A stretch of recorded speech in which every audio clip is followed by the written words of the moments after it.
സർക്കാർ ഓഫീസുകളിലെ പാഴ്വസ്തുക്കൾ വിറ്റ് കേന്ദ്ര സർക്കാർ നേടിയത് 2364 കോടി രൂപ. 4 വർഷം കൊണ്ടാണ് ഇത്രയും കോടി ഖജനാവിലേക്ക് എത്തിയതെന്ന് കേന്ദ്രമന്ത്രി ജിതേന്ദ്ര സിംഗ് അറിയിച്ചു. ഈ നേട്ടത്തെ പ്രധാനമന്ത്രി നരേന്ദ്രമോദി വാനോളം പ്രശംസിച്ചു. കൂട്ടായ പരിശ്രമം മികച്ച ഫലം നൽകുമെന്ന് ഒരിക്കൽ കൂടി വ്യക്തമാക്കിയിരിക്കുകയാണെന്നും ശുചിത്വവും അതോടൊപ്പം തന്നെ വരുമാനവും ഉറപ്പാക്കിയത് അഭിനന്ദനീയമാണെന്നും മോദി എക്സിൽ കുറിച്ചു. ഈ വർഷം ഗാന്ധി ജയന്തി ദിനത്തിൽ സ്പെഷ്യൽ ക്യാമ്പയിൻ 4.0 നടപ്പാക്കിയിരുന്നു. ഇതിലൂടെ സർക്കാർ ഓഫീസുകൾ ശുചീകരിക്കുന്നതിനോടൊപ്പം സാമ്പത്തിക നേട്ടം ഉണ്ടാക്കാനും സാധിച്ചതായി സർക്കാർ അറിയിച്ചു. മാത്രമല്ല, പാഴ്വസ്തുക്കളും ആക്രികളുമെല്ലാം നീക്കം ചെയ്ത് 15,847 ചതുരശ്ര അടി സ്ഥലം ഉപയോഗയോഗ്യമാക്കി. അതിലൂടെ 16,39,452 രൂപ വരുമാനമുണ്ടാക്കുകയും ചെയ്തതായി വാണിജ്യ വ്യവസായ മന്ത്രാലയവും അറിയിച്ചു. ഈ വർഷം ഇതുവരെ 650 കോടി രൂപയാണ് സർക്കാർ ഖജനാവിലേക്ക് എത്തിയത്. എല്ലാ സംസ്ഥാനങ്ങളിലെയും കേന്ദ്രഭരണ പ്രദേശങ്ങളിലെയും റെയിൽവേ സ്റ്റേഷനുകൾ, പോസ്റ്റ് ഓഫീസുകൾ, ബാങ്കുകൾ, വിമാനത്താവളങ്ങൾ, തുറമുഖങ്ങൾ, കൽക്കരിപ്പാടങ്ങൾ, ഖനികൾ എന്നിവയുൾപ്പെടെയുള്ള ഇടങ്ങളിലാണ് ശുചീകരണ പ്രവർത്തനം നടത്തിയത്. നുബ്ര വാലി, ധൻബാദ്, കാണ്ട്ല, ലെപ്പ റോഡ്, നിക്കോബാർ ദ്വീപുകൾ, ബിർഭം തുടങ്ങിയ സ്ഥലങ്ങളിലും ശുചീകരണം നടത്തിയിരുന്നു.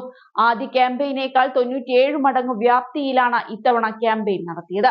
2.9 ലക്ഷത്തിലധികം സ്കൂളുകൾ, 1 ലക്ഷത്തിലധികം പോസ്റ്റ് ഓഫീസുകൾ, 56,000-ലധികം റെയിൽവേയുടെ സ്ഥലങ്ങൾ, ഏകദേശം 39,000 ഡിഫൻസ് പരിസരങ്ങൾ എന്നിവയെല്ലാം ശുചീകരിച്ചു. 4 വർഷം മുൻപ് ആദ്യ ക്യാമ്പയിൻ തുടങ്ങിയപ്പോൾ 82 കോടിയായിരുന്നു സർക്കാരിന് ലഭിച്ച വരുമാനം. രണ്ടാം വർഷം 373 കോടി ലഭിച്ചു. മൂന്നാം വർഷം 556 കോടിയായി വരുമാനം ഉയർന്നു. ആദ്യ ക്യാമ്പയിൻ കാലത്ത് 12 ലക്ഷം സ്ക്വയർ ഫീറ്റ് സ്ഥലമാണ് ഉപയോഗയോഗ്യമായതെങ്കിൽ ഇത്തവണ അത് 190 ലക്ഷം സ്ക്വയർ ഫീറ്റ് ആണ്. അതേസമയം സർക്കാർ ജീവനക്കാരോട് ചില നടപടികൾ അനുസരിക്കണമെന്ന് ഇക്കുറി കർശനമായി നിർദ്ദേശിച്ചിരിക്കുകയാണ് കേന്ദ്ര സർക്കാർ. അതായത് രാവിലെ 9:15 മുൻപ് എല്ലാ ജീവനക്കാരും ജോലിക്ക് എത്തണമെന്ന് കേന്ദ്രം പുറപ്പെടുവിച്ച നോട്ടീസിൽ നിർദ്ദേശിച്ചിരിക്കുകയാണ്.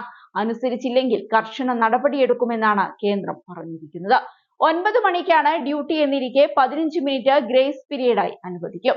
കേന്ദ്ര സർക്കാർ ഓഫീസുകൾ രാവിലെ 9 മുതൽ വൈകിട്ട് 5:30 വരെയാണ് പ്രവർത്തിക്കുന്നത്. 9:15 ശേഷം വൈകി വരുന്നവർക്ക് ഹാഫ് ഡേ അവധി രേഖപ്പെടുത്തുമെന്നും നോട്ടീസിൽ പറയുന്നുണ്ട്. ആധാർ പ്രവർത്തനക്ഷമമാക്കിയ ബയോമെട്രിക് സംവിധാനം ഉപയോഗിച്ച് രാവിലെ 9:15 ഓഫീസുകളിൽ എത്താനും ഹാജർ രേഖപ്പെടുത്താനും ജീവനക്കാരോട് നിർദ്ദേശിച്ച് പേഴ്സണൽ ആൻഡ് ട്രെയിനിംഗ് വകുപ്പ് ഒരു സർക്കുലർ പുറപ്പെടുവിച്ചിട്ടുണ്ട്. അതേസമയം അവധി സംബന്ധിച്ച് ജീവനക്കാർ മുൻകൂട്ടി അറിയിക്കണമെന്നും നോട്ടീസിൽ പറയുന്നുണ്ട്. ഒരു നിശ്ചിത ദിവസം ഓഫീസിൽ ഹാജരാകാൻ കഴിയുന്നില്ലെങ്കിൽ മുൻകൂട്ടി അറിയിക്കാൻ സർക്കുലർ ജീവനക്കാരോട് ആവശ്യപ്പെട്ടിട്ടുണ്ട്. ഇതിനായി ഒരു കാഷ്വൽ ലീവ് അപേക്ഷ സമർപ്പിക്കണം. കോവിഡ് മഹാമാരി പരമ്പരാഗത മാനദണ്ഡങ്ങളിൽ നിന്നു മാറി തൊഴിൽ സംസ്കാരത്തെ ഗണ്യമായി പുനർനിർമ്മിച്ചിരുന്നു. ലോക്ക്ഡൌൺ കാലത്ത് നിർബന്ധിതമാക്കിയ വർക്ക് ഫ്രം ഹോം സംസ്കാരം യഥാർത്ഥത്തിൽ തങ്ങളുടെ ഉൽപാദനക്ഷമത വർദ്ധിപ്പിച്ചിട്ടുണ്ടെന്ന് പൊതുമേഖലയിലും സ്വകാര്യ മേഖലയിലെയും ജീവനക്കാർ വാദിക്കുന്നു. പല കമ്പനികളും ജീവനക്കാർക്ക് വർക്ക് ഫ്രം ഹോം തുടരുന്നുണ്ട്. എന്നാൽ മറ്റു ചിലർ വർക്ക് ഫ്രം ഓഫീസാണ് മികച്ചതെന്നാണ് അഭിപ്രായപ്പെടുന്നത്. അടുത്തിടെ ടാറ്റ കൺസൾട്ടൻസി സർവീസസ് പോലുള്ള ചില IT സ്ഥാപനങ്ങൾ കൂടുതൽ സ്ഥിരമായ ഹാജർ പ്രോത്സാഹിപ്പിക്കുന്നതിനായി ഓഫീസ് ഹാജർ വേരിയബിൾ പേ ഇൻസെന്റീവുകളുമായി ബന്ധിപ്പിച്ചിരുന്നു. അതിനിടെ ഓഫീസിലെ ഹാജർ നിയമങ്ങൾ പാലിക്കാത്തതിന്റെ പേരിൽ ജീവനക്കാരെ പിരിച്ചുവിടാനുള്ള സാധ്യതയെക്കുറിച്ച് മുന്നറിയിപ്പ് നൽകിയതും വാർത്തകളിൽ ഇടം പിടിച്ചിരുന്നു.